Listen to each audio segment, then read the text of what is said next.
The sky above Dry Creek bled the last of the day's color into the west, a soft sorrow of purples and golds folding into blue. A single stagecoach rolled through the dust, its wheels moaning like tired spirits, cutting twin scars into the dry earth. Inside, a woman sat straight-backed and still, her gloved hands clasped tightly around a worn leather satchel pressed against her chest as though it held her very heartbeat. Her name was Martha Mayfield, and she had traveled 1,000 miles in Hope's frail carriage. She wore a faded green dress that had once belonged to her mother and a bonnet that shaded her face, though not enough to hide the strong set of her jaw or the coppery hue of her sun-kissed skin. Her figure was broad, a body built more for carrying burdens than for dancing in parlors, but her eyes held the whole fierce tender country inside them. The coach rattled over a creek bed and Martha closed her eyes, remembering the letter that had summoned her to this hard little town stitched against the wilds. Mr. Jacob Thorne, rancher of some repute, seeking a wife of sturdy constitution and good Christian morals. Her heart had leapt when she read it, desperate for a future beyond the threadbare loneliness of her existence. She had answered honestly, speaking of her love for baking, her talent with horses, her dreams of a home with laughter stitched into its seams. Weeks later, a return letter came, brief and practical. He had accepted her offer. No sweet words. No promises. Just a place to go, a person to belong to. It was enough. As the town appeared, a scatter of buildings clinging to the earth like stubborn weeds, Martha straightened her shoulders. She pressed a hand to her bonnet, feeling the braided plait of her hair pinned tight underneath. She thought of her father's words, long ago when the world was young and her heart was wide open. "You are enough, little bird. The world just don't always see it right away." The coach shuddered to a stop. Dust whirled around the wheels, and the driver tipped his hat without looking her in the eye. Martha climbed down slowly, skirts catching against the rough wood, boots touching the cracked earth like a prayer whispered to a doubtful sky. There were faces at the station, not many, but enough. A gaggle of boys in dirty suspenders. A shopkeeper wiping his hands on an apron. A stern-faced woman with a baby slung on her hip. All of them stared as Martha stood there, clutching her satchel, trying to draw breath into lungs that seemed suddenly too small. He was supposed to meet her. Mr. Thorne. She had worn her best dress for this moment, had rubbed her shoes with lard to shine them, had brushed her thick hair until it gleamed. From the far side of the platform, a man approached. He wore a brown hat pulled low, and a jacket that hung on him like tired skin. His boots scuffed the boards with every step, raising little puffs of dust. As he drew closer, Martha could see the tightness in his mouth, the set of his narrow eyes, how they darted up and down her frame with a flicker of something not kind. Jacob Thorne. The man she had promised her life to in ink and hope. He stopped 2 paces from her, looking her over with a sneer half hidden beneath a mustache too thin to bother with. "You're Martha," he said, voice sharp as a snapped twig. "I am," Martha said, steady despite the tremble in her belly. Jacob shifted, spat into the dirt. His gaze traveled from the roundness of her arms to the fullness of her hips, to the flush of her skin that no bonnet could disguise. His lip curled. "You didn't mention you was." He gestured vaguely, distaste dripping from his words. "Big-boned." The murmurs from the crowd sharpened. Martha felt every glance like nettles against her skin. "I said I was of hearty stock," she replied, voice low, careful. He snorted, a bitter sound. "And you sure as hell didn't say you was red. Damn near half Injun by the look of you." A flicker of pain, old and familiar, lanced through Martha. She thought of her mother's dark braids, her laughter like bells in the prairie wind. She thought of the shame her father had worn like a second skin after marrying her. Martha set her satchel down slowly. The weight of every mile traveled, every dream spun during sleepless nights, pressed against her chest until it was hard to stand straight. Still, she did. "I came here in good faith," she said, her voice trembling but true. "You answered my letter." "I ain't gonna marry some overfed half-breed," Jacob said, loud enough for everyone to hear. The words struck harder than fists. A wash of shame, hot and thick, crawled up Martha's neck, but she did not cry. She would not give them that. The station seemed to hold its breath. Even the wind stilled. For a long, endless moment, Martha simply stood there, hands at her sides, feeling the brittle threads of her future unravel around her feet.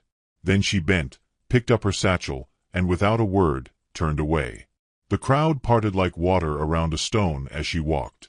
She kept her head high, though every step was a small agony. Each boot fall thudded in her ears louder than any jeer or whisper. The inn was a squat building at the end of the street, its windows dusty and cracked. Martha made her way there, heart hammering so loud she was sure it must echo off the worn boards. She climbed the steps slowly, her body heavy with all the miles and all the hurts that had come before and would come after. A small woman stood in the doorway, flour dust smudging her apron. Her gray hair was pulled into a tight bun, and her eyes were soft with a pity that Martha could not bear. "You need a room, dear?" the woman asked, her voice a worn quilt of kindness. Martha nodded. "I'm Mrs. Abernathy. You come on in. Got a room upstairs, clean enough." The warmth of that simple offer cracked something inside Martha, but she swallowed the ache. She followed Mrs. Abernathy into the dim coolness of the inn, letting the door swing shut behind her like the closing of an old chapter. In the small upstairs room, Martha set her satchel down carefully. She peeled off her gloves, feeling the heat of her skin against the coldness of defeat. She sat on the narrow bed, hands limp in her lap, and stared out the window at the sprawling, indifferent land beyond. How foolish she had been to believe in letters, in promises, in anything at all. The sun dipped lower, setting fire to the edges of the clouds. Shadows stretched long and lean across the dirt streets. Below, in the fading light, Martha saw Mr. Thorne walking away with a swagger, laughing with the shopkeeper. She watched the people of Dry Creek returning to their lives, brushing her existence away like an unwelcome fly. Tears welled, but she blinked them back fiercely. She had not crossed deserts, rivers, and broken dreams just to crumple now. She would not let these small-minded souls break her spirit. Somewhere deep inside her, a new, hard thread stitched itself into the fabric of her being. She would endure. She would survive.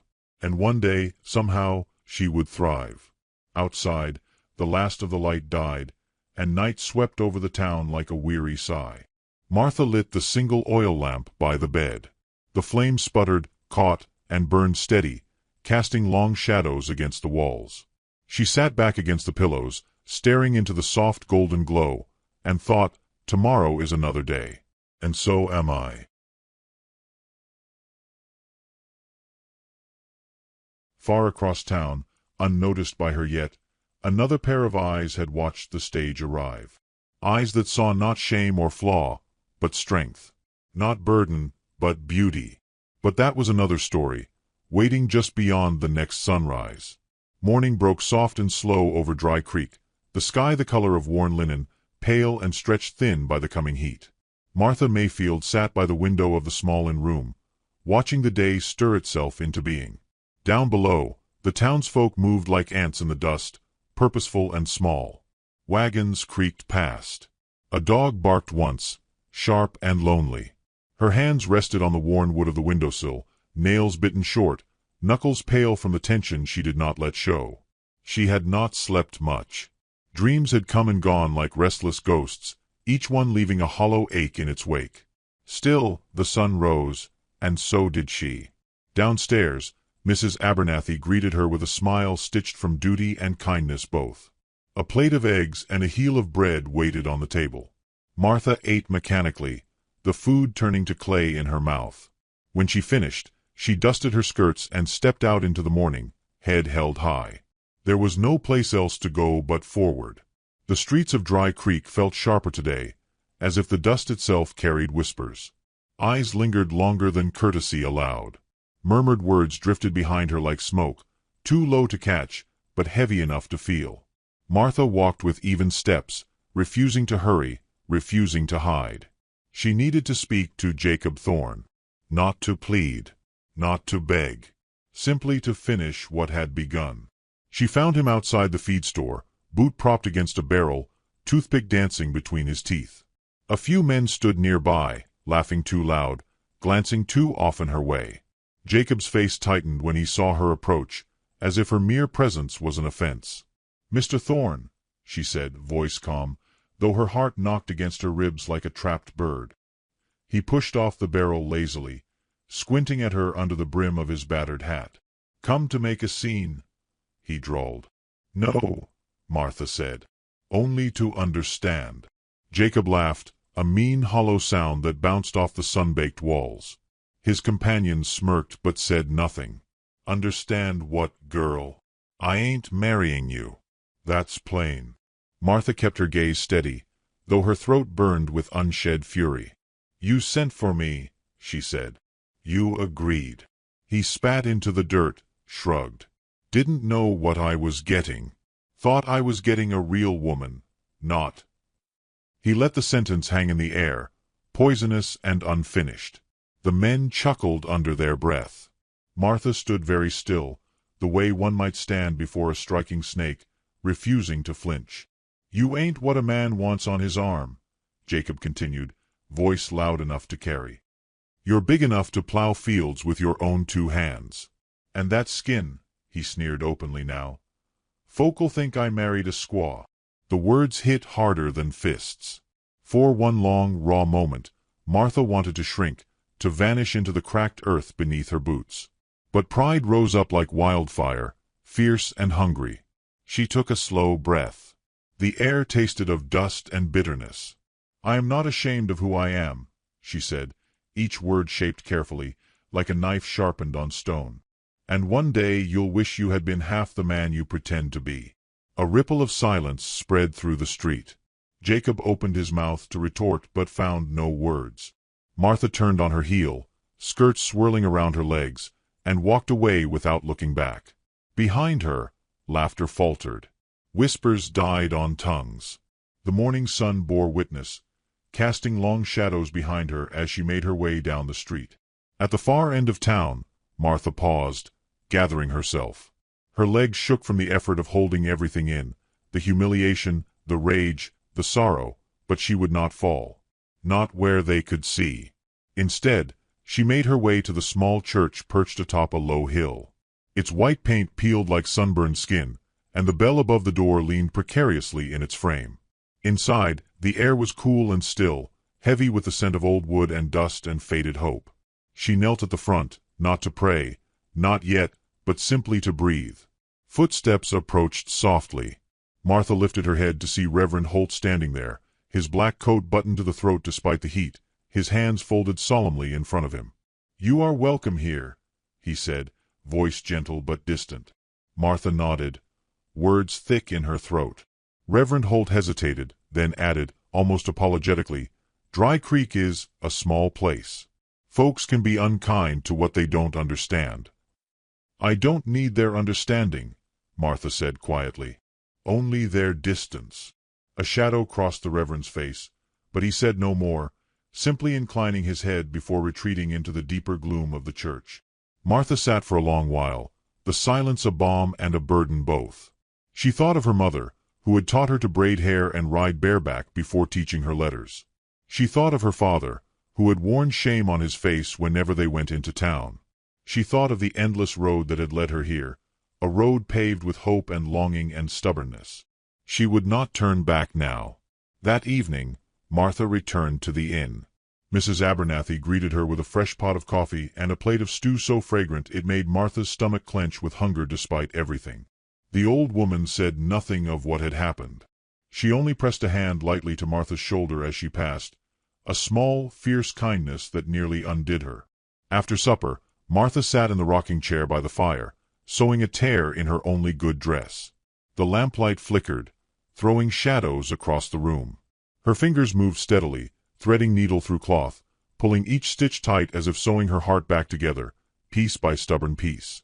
Outside, the night stretched wide and deep. Stars winked into existence, each one a tiny fire against the vast darkness. Martha thought of the town, of Jacob Thorne, of the whispered slurs that had clung to her since childhood. She thought of all the places she might have gone instead, of all the lives she might have lived if only the world had been kinder. But regret was a poison she refused to drink. She would not be small to make others comfortable. She would not be silent to ease their guilt. She would not be ashamed to soothe their prejudice. She was here. She was alive. and she would find a way to build a life worth living, even if she had to carve it from the very stone of this unforgiving land. The fire crackled low. Mrs. Abernathy dozed in her chair, head nodding, breath soft and even. Martha finished the last stitch, bit off the thread, and folded the mended dress across her lap. She leaned back, letting the slow rhythm of the rocker lull her.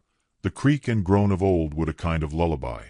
Tomorrow would come, and she would meet it standing. Somewhere in the hush of the night, Martha felt a thread of something new stirring in her chest. Not hope, not yet. Hope was a delicate thing, and she was still too raw, too wary. No, it was something stronger, deeper. Resilience. The unbreakable thread that ties the soul to the body when all else is lost. She closed her eyes, letting the warmth of the fire seep into her bones. Letting the slow, steady beat of her heart remind her that she was not finished. Not by a long shot. Out there, beyond the edge of town, the land stretched on forever, wild and open and waiting. And somewhere in all that wide country, Martha knew, there had to be a place where she would be seen not as a burden or a blemish, but as something rare and beautiful and whole. She just had to keep walking until she found it. The night deepened. The fire burned low. And Martha Mayfield, mail-order bride rejected and scorned, slept with a quiet determination curled inside her like an ember, waiting for the wind to come. The morning after the fire burned low and the dreams burned lower still, Martha Mayfield woke to the sound of hammers singing in the distance. It was a sharp rhythm, steady and sure, a sound that somehow filled the empty corners of the town with something more alive than gossip and dust. She rose slowly, washing her face with cold water from the porcelain basin, tying her hair back in a thick braid. Her dress hung clean and mended from the night before, and she wore it like armor, buttoning each cuff and collar with deliberate hands. She tucked her satchel beneath her arm, though there was little inside worth stealing, and set out into the day. Dry Creek bustled in its thin, desolate way. Wagons rattled past, chickens scratched at hard-packed dirt, and the sun climbed relentlessly toward its noon throne. Martha walked with quiet purpose, letting the stares of townsfolk slip from her skin like water from a duck's back. She had errands to run, small necessities that made life feel less adrift. It was the broken latch on her satchel that took her to the blacksmith. The forge sat at the edge of town, half shaded by an old sycamore that looked as though it might crumble in the next hard wind. Smoke puffed from the chimney in slow, lazy coils. The door hung open, and inside, the clang of hammer against anvil echoed like a heartbeat. Martha hesitated at the threshold, feeling the old nervousness stir in her chest. She almost turned back. Almost let the broken latch remain broken, as so many things in her life had been left, unfinished, unhealed, untended. But something, stubborn and sharp, pressed her forward. The blacksmith stood at the anvil, back to her, the muscles across his shoulders moving with each measured strike. He was a tall man, broad and spare, built like the land itself, not decorative but enduring. His hair was dark, curling slightly at the ends where the heat had sweated it loose from its tie. His sleeves were rolled to the elbow, revealing arms dusted with soot and strength. He did not notice her right away. Martha cleared her throat softly. The blacksmith set down his hammer with a grace that belied its weight and turned. His face was plain in the best sense, honest, solid, unhurried by vanity. His eyes, dark as creaked stones, met hers without flinching, without wandering, without judgment. It struck her like a sudden cooling breeze, the way he looked at her, as if she were simply a person, not a curiosity, not a mistake. "Morning, ma'am," he said, voice deep and low, carrying the cadence of someone who spoke little but meant every word. "What can I do for you?" Martha held out her satchel. The clasp dangled by a thin thread of leather. "My latch broke," she said, feeling foolish. "I thought perhaps, if it's not too much trouble." The blacksmith took the bag gently from her hands, turning it over in his large, capable fingers. He examined it as one might examine a foal's lame leg, with care, with attention. "Not much trouble at all," he said simply. He moved to a workbench cluttered with tools and scraps of iron, setting to work with quiet efficiency. Martha watched, her hands twisting themselves together in the folds of her skirt. There was something about the way he moved, no wasted gestures, no needless noise. The world seemed to narrow to the tap of his tools, the slight furrow of his brow, the steady rise and fall of his breath. When he finished, he tested the latch with a soft click, then looked up at her, offering the satchel back like a small, mended thing between them. "Good as new," he said. Martha took it carefully, feeling the smooth strength of the repaired clasp beneath her fingers. "Thank you," she said, and meant it with a fullness that surprised her. The blacksmith nodded, almost shyly. "Name's Elias Boone," he said after a pause, as if it mattered to him that she knew. "Martha Mayfield," she replied. A small, awkward beat of silence stretched between them. Elias shifted his weight, a motion so unguarded that Martha found herself smiling, a real smile, brief and trembling, but real. "If you need anything else mended," he said, "I'm usually here." "I'll keep that in mind," she said softly. She turned to go, but at the door, something tugged at her heart like a child pulling at a mother's skirts. She looked back. Elias had already returned to his anvil, but he glanced up as if he had felt her looking. Their eyes met again, not with heat, not with hunger, but with something deeper. Recognition, perhaps, or the first pale seed of it. Martha stepped out into the sunlight, the repaired satchel warm against her side. The day felt a shade less heavy. Over the next week, their paths crossed again and again, as if the town itself conspired to place them in each other's way. At the market, where Martha struggled with a sack of flour too large for her arms alone, Elias appeared beside her, wordless, lifting it with ease and walking it to the inn without waiting for thanks. At the well, where her bucket's rope snapped clean and he tied it back with a knot sure enough to hold through a dozen storms. Each encounter was small, barely more than a nod or a murmured word. Yet each left a mark, soft and unseen, on the shape of her days. The town noticed, of course. Dry Creek was too small, too starved for novelty to miss even the smallest shift. Whispers sprouted in the dusty alleys and behind curtained windows. The blacksmith and the rejected bride. Poor Elias, saddling himself with the town's charity case. But if Elias heard, he gave no sign. His gaze remained steady, his hand steady, his presence like a stone set deep into the riverbed, unmoved by the current, unmoved by the noise. One evening, as the sun bled out into a sea of orange and gold, Martha found herself sitting outside the inn, a mending basket at her feet. The air smelled of smoke and baking bread, and somewhere a fiddle sang a lonely tune. Elias walked by, hat in hand, looking as though he might pass her by with a polite nod. Instead, he stopped. "Mind if I sit?" he asked. Martha gestured to the empty step beside her. He lowered himself down carefully, as if afraid of breaking something delicate. For a long while, they sat in easy silence, watching the sky swallow the sun. "You like it here?" he asked at last, voice roughened by disuse but gentle beneath. Martha considered the question. "It's different than I expected," she said honestly. "Harder. Lonelier." Elias nodded, as if he understood too well.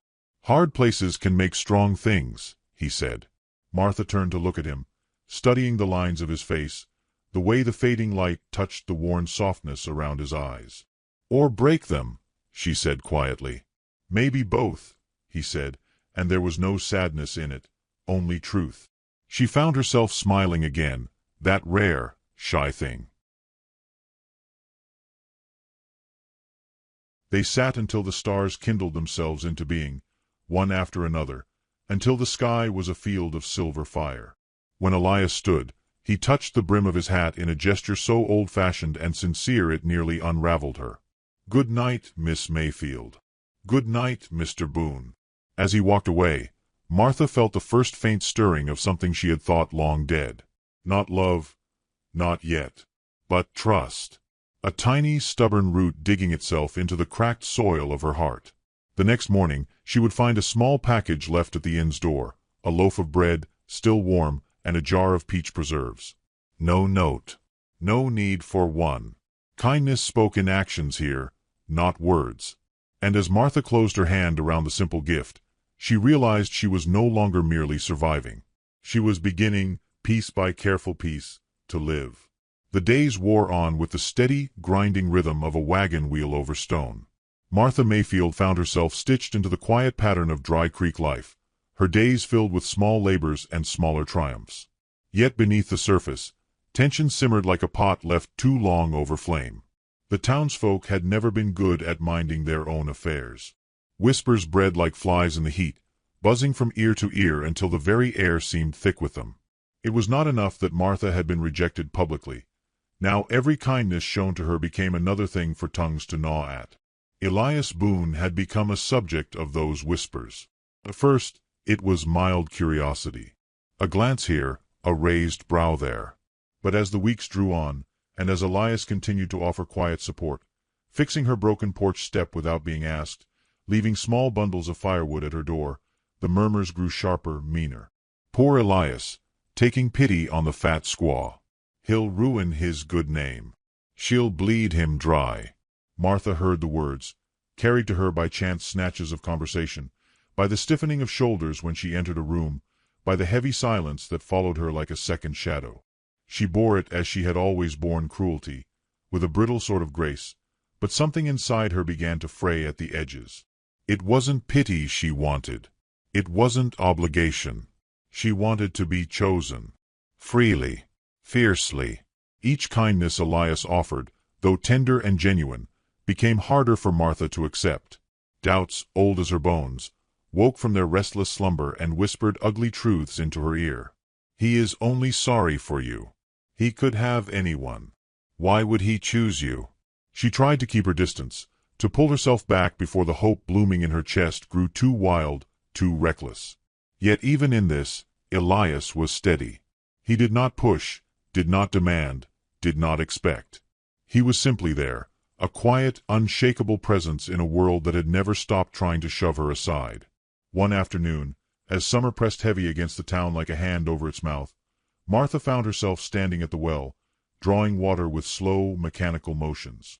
Her thoughts churned darker than the bucket swinging at the end of the rope. Footsteps scuffed against the dust behind her. She turned to find two women from the town, Mrs. Barrow and Miss Simmons, both sharp-eyed and sharper-tongued, pretending to busy themselves with bundles of herbs. They offered tight smiles, brittle and false. "Good afternoon, Miss Mayfield," Mrs. Barrow said, voice too sweet. "Fine day, isn't it?" added Miss Simmons, though her gaze slid away from Martha as if she were something unpleasant on the sole of her boot. Martha inclined her head politely, not trusting herself to speak. A beat of silence, heavy and pointed. "You and Mr. Boone seem to be friendly," Mrs. Barrow said at last, twisting the word into something ugly. Martha's spine straightened. Her hands did not tremble, though her heart did. "We are neighbors," she said coolly. "Neighbors help one another." Miss Simmons tittered, a high, mean sound. "Of course," she said. "But folks talk, you know. A man like Elias. Well, he ought to be more careful. Tainting his reputation, getting mixed up with." Mrs. Barrow placed a hand on Miss Simmons's arm, a delicate, practiced interruption, as if to say, "Not here, not yet." Martha gathered her skirts and turned away without another word. She would not stand there and be dissected like a carcass left too long under the sun. The bucket clanged against the side of the well, water sloshing over the edge. She gripped the rope until her palms ached, willing herself not to look back, not to cry. That night, the sky grew restless. Clouds boiled on the horizon, dark and bruised, and the air turned sharp with the scent of coming rain. Thunder rumbled low, a promise of fury yet to fall. Martha sat on the narrow porch of the inn, mending a ripped sleeve, though the light was too poor and her fingers too clumsy to do much good. Her thoughts twisted in circles, each darker than the last. She could leave. Pack her satchel, take the next stage out of Dry Creek, vanish into the long, lonely road she knew so well. It would hurt. God, it would tear her in two, but it would be easier than staying, easier than hoping. Hope was a razor that cut deeper than hate. The first fat drops of rain splattered against the ground, darkening the dust to mud. Wind tugged at her braid, pulled at the mending in her lap. The storm broke with a violence that startled her from her thoughts. Lightning tore the sky open, thunder chasing close behind. Rain fell in sheets, pounding against the roof, hammering the world into submission. She scrambled to gather her things, but the wind caught the sleeve she had been sewing, sending it flying into the darkness. Martha cursed under her breath, shoving her sewing into a basket, retreating into the safety of the inn's doorway. A figure emerged from the downpour, moving against the wind with grim determination. Elias Boone. He strode up the steps 2 at a time, rain streaming from the brim of his hat, soaking his shirt until it clung to the strong lines of his frame. Without a word, he reached out, took the basket from her hands, and ushered her inside. The inn was empty save for Mrs. Abernathy, who peered at them over the rim of her knitting, one gray brow arched in silent approval.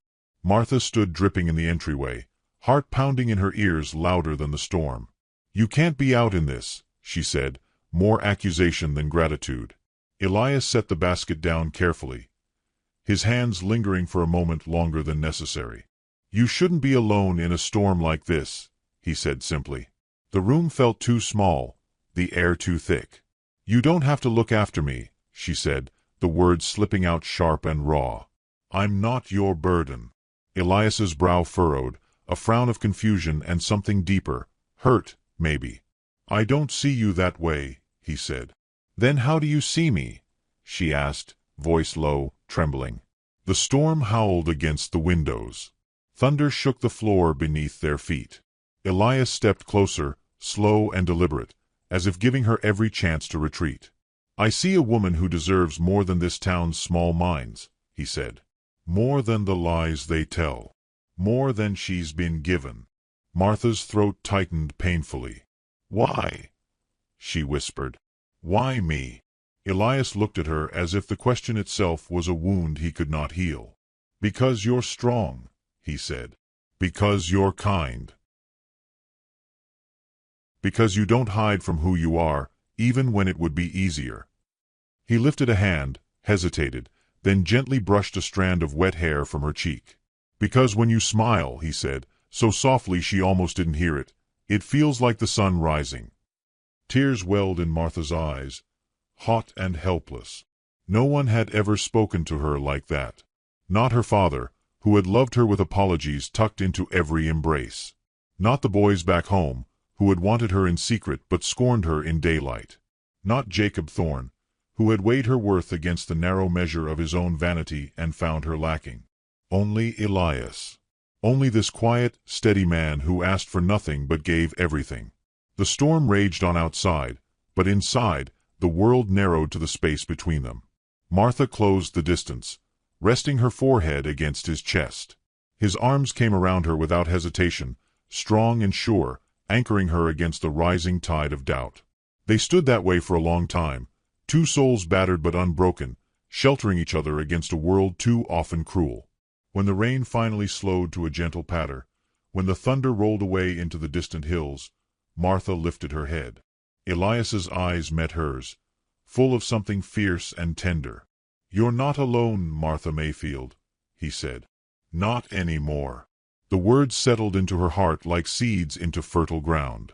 She believed him. For the first time in a long time, she allowed herself to believe. Later, when the fire crackled low and the night pressed soft and damp against the windows, Martha sat with Elias in the common room of the inn. They spoke little, but words were not needed. Their presence was enough, a quiet symphony of breath and heartbeat and belonging. Mrs. Abernathy brought them mugs of cider, her eyes twinkling with something like satisfaction, and left them to their silence. Outside, the stars began to pierce the thinning clouds, shy and tentative at first, then bolder. Martha sipped her cider, feeling the warmth bloom in her chest. The town would talk. They would sneer and whisper and judge. Let them. She had survived worse than their spite. She had found something stronger than their hate. She had found, at last, the beginning of something worth fighting for. And she would fight for it with every breath in her body. The storm had come. It had torn at the walls of her life, rattled the foundations of her hope. But she was still standing. And in the wreckage, in the mud and the broken branches, she had found something shining and stubborn and true. She had found Elias Boone. The night stretched on, soft and endless, carrying with it the quiet promise of a new dawn. And for the first time in a long time, Martha Mayfield dared to believe that the sunrise would belong to her too. The bell above Dry Creek's small church tolled slow and somber, each clang cutting through the morning mist like a warning. The town gathered in ones and twos, drawn not by faith today but by the thick, eager pull of scandal. Whispers traveled ahead of them, weaving a net of judgment through the pews before a single hymn could be sung. Martha Mayfield stood before the cracked mirror in her room at the inn, fingers trembling as she pinned her hair into a simple coil. Her best dress lay smoothed across her body like armor, the stitches from her own careful hand tight and strong. She studied herself as if she might find answers in the curve of her cheek, the firm set of her mouth. She saw the broadness of her shoulders, the redness of her skin, the stubborn defiance in her eyes. She breathed deeply, feeling the tightness in her chest loosen just enough to move. There had been no formal invitation to the gathering, but the message had been clear as any sermon. A reckoning was expected. The town demanded its spectacle, its public cleansing. The whispers about her and Elias Boone had festered into something uglier, something desperate. It was not enough for them to wound her with glances and muttered words. They needed to see her broken. They needed her shame to be visible, to be official. Mrs. Abernathy pressed a shawl into Martha's hands before she left, her gnarled fingers lingering in silent blessing. Martha draped it over her shoulders, grateful for the weight of it, for the reminder that she was not entirely alone. The church loomed at the top of the hill, whitewashed walls peeling under the relentless sun, the steps worn smooth by generations of wary feet. Martha climbed them slowly, the hem of her dress catching against the splinters. She paused at the door, heart hammering, and pushed it open. Inside, the air was heavy with dust and resentment. Heads turned as she entered, a ripple of silence rolling from pew to pew. Reverend Holt stood at the pulpit, his face grave beneath the weight of his office. He watched her approach, eyes unreadable, and gestured silently to an empty bench near the front. Martha moved through the sea of narrowed eyes and tight mouths, each step a battle against the trembling in her knees. She sat, folding her hands neatly in her lap, and stared straight ahead, refusing to let them see her break. The service began, a thin, joyless thing, words falling flat against the cracked wood and sagging beams.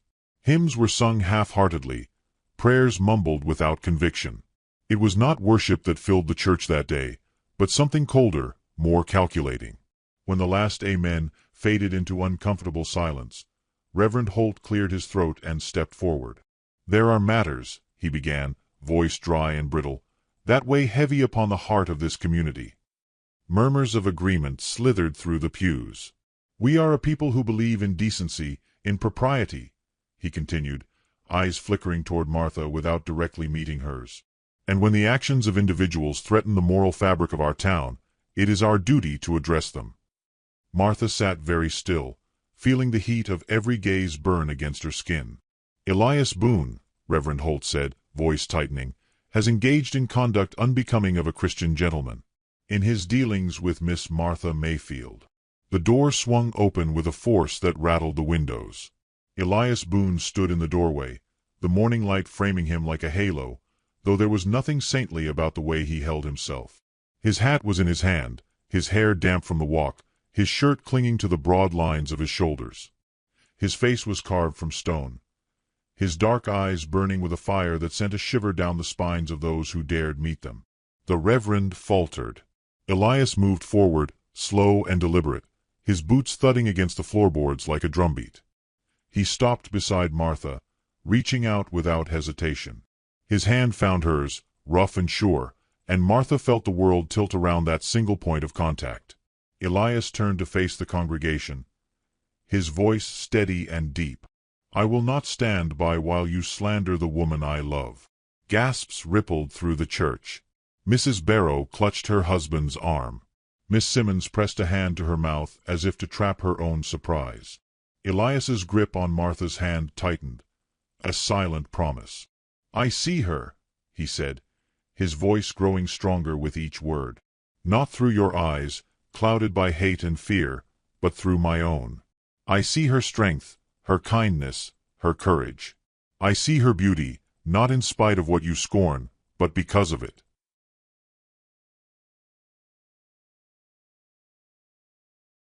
Martha blinked back tears, her heart beating so wildly she thought it might burst. "You judge her because you are small," Elias continued, his voice cutting through the thick air like a blade. Because you cannot imagine a love that does not fit inside the narrow boxes you build around yourselves. He turned then, dropping to one knee before Martha, and for a moment the church was so silent that the creak of the rafters overhead sounded like thunder. From his pocket, Elias drew a simple silver band, the metal gleaming dull and true in the pale light. "Martha Mayfield," he said, voice low but carrying to every corner of the church, "if you'll have me, I would be proud to call you my wife." A sob broke from Mrs. Abernathy's throat, muffled quickly by her shawl.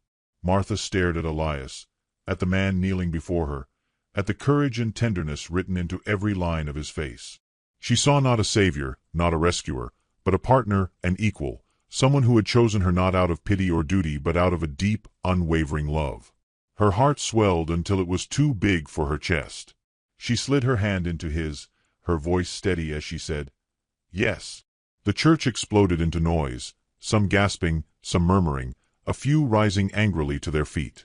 But Martha heard none of it. She heard only the roar of blood in her ears, the wild, exultant beat of her heart.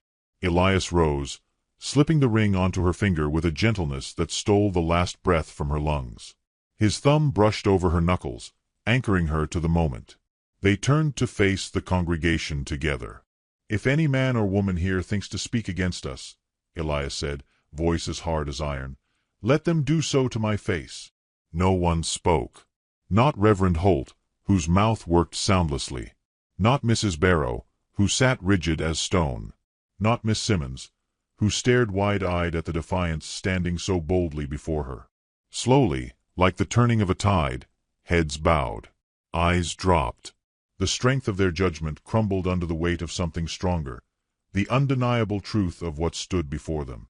Martha felt the air shift around her, felt the old chains of shame and doubt fall away. She was not broken. She was not a burden. She was a woman loved fiercely, openly, without apology. Elias squeezed her hand once more, and together they walked down the aisle, past the pews heavy with silent witnesses. Each step was a triumph, each breath a demarcation. Outside, the morning had cleared. The sun burned away the last wisps of mist, casting the world in bright, unforgiving light. But Martha did not flinch from it. She stood tall, her hand in Elias's, her heart wide open. The townsfolk spilled from the church behind them, uncertain, murmuring, but Martha barely noticed. The world had narrowed again to the man at her side, to the future stretching out before them like an endless road. Elias turned to her, his smile a rare, breathtaking thing. "Ready?" he asked. Martha nodded. More than ready.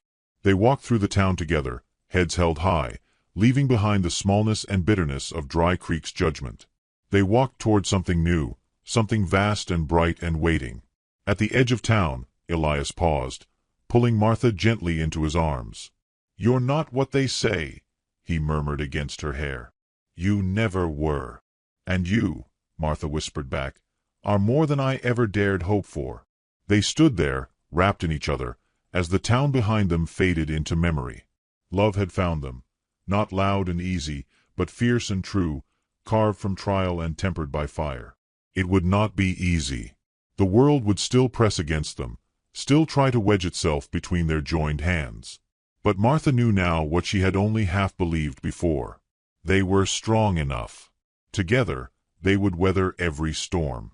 Together, they would build a life out of the wreckage, brick by careful brick. Together, they would prove that love, once found, needs no one's permission to bloom. And somewhere, high above the cracked earth and stubborn fields, the sky stretched wide and endless and filled with light.